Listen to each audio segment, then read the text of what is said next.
We get so many questions about the law of attraction nowadays, like how can you attract all of the good things in your life? How can you attract more money? How can you get healthier? How can you improve your life in all other ways? Please understand that the law of attraction itself is a combination of very important universal laws existing in the universe.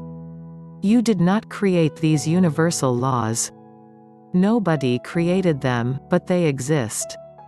So we human beings just need to understand it, like how we understand gravity. There are many principles on this topic, but we would like to give you only the key points, the takeaway points, so you can start changing your life from today. Let's get into it.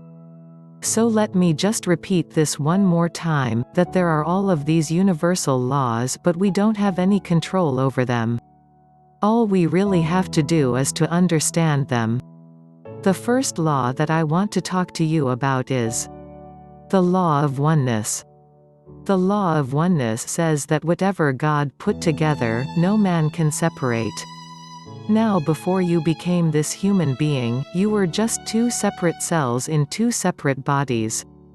That's where the process started. Every cell began to divide in the animals, and before you knew that it was you, it was created in perfection. And that is how God's magic works always. But if these cells don't come together, there will be no creation. So if you have a dream or something that you desire, and you're not focused on it, or you're not holding on to that energy, and you are distracted or have changed your mind and now you want something else, then you will not achieve that powerful force of attraction. So what now? If you just hold on, stay concentrated, and visualize your dream and desires, you can do the gratitude practice. Start visualizing what you want and stay focused on it for longer. That's when the law of oneness will come together, and the energy will be locked and you just cannot undo this process. Karmic wheels will begin to turn and everything that you need will be coming to you instantly because you've reached that state of oneness with your idea. That's when the divine consciousness and your idea meet with each other. So staying focused on that is probably the most important lesson that you can learn from the law of attraction.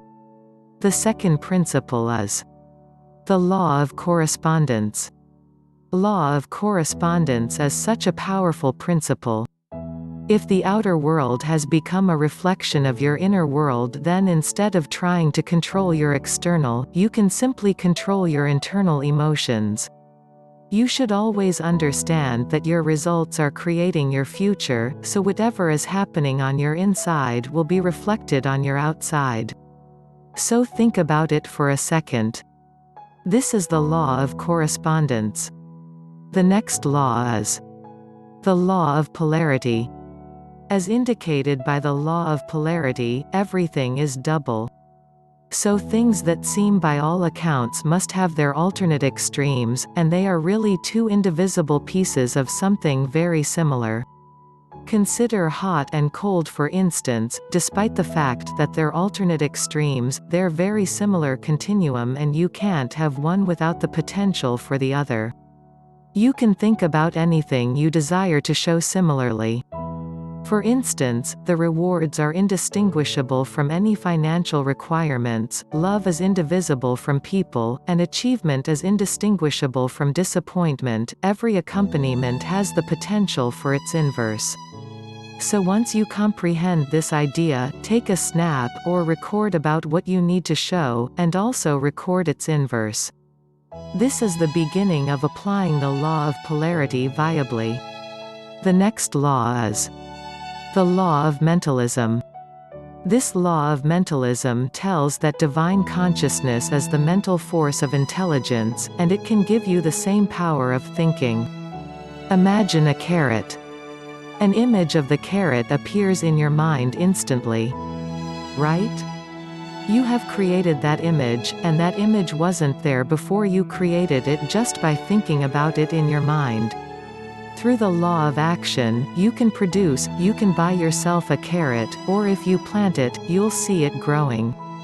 Now, there are many ways for you to manifest a carrot, but that first image, which is the creation, happened in your mind. That's what divine consciousness is. And that I call God. That's what it is. It's that thinking force that creates everything through mental power. It imagines things like everything that comes into reality through the imagination of God and the law of mentalism.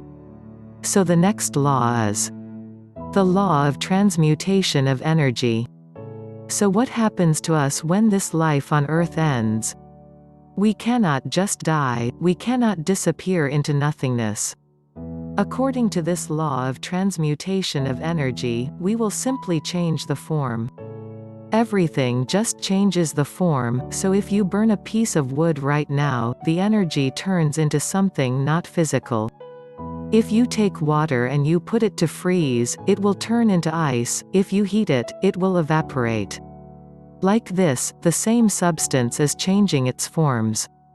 If you boil the water for long enough, it will be gone completely. It will just become steam, not any physical energy. Now think of the law of transmutation of energy. The point of view in your mind is itself right because nothing ever disappears, nothing ever stops. Everything that has ever been here in this universe is still here, though not by being physical, it's still here in a different form. To know more about these types laws, I would recommend to you to read this book, The 7 Spiritual Laws of Success. The link to this book is in the description.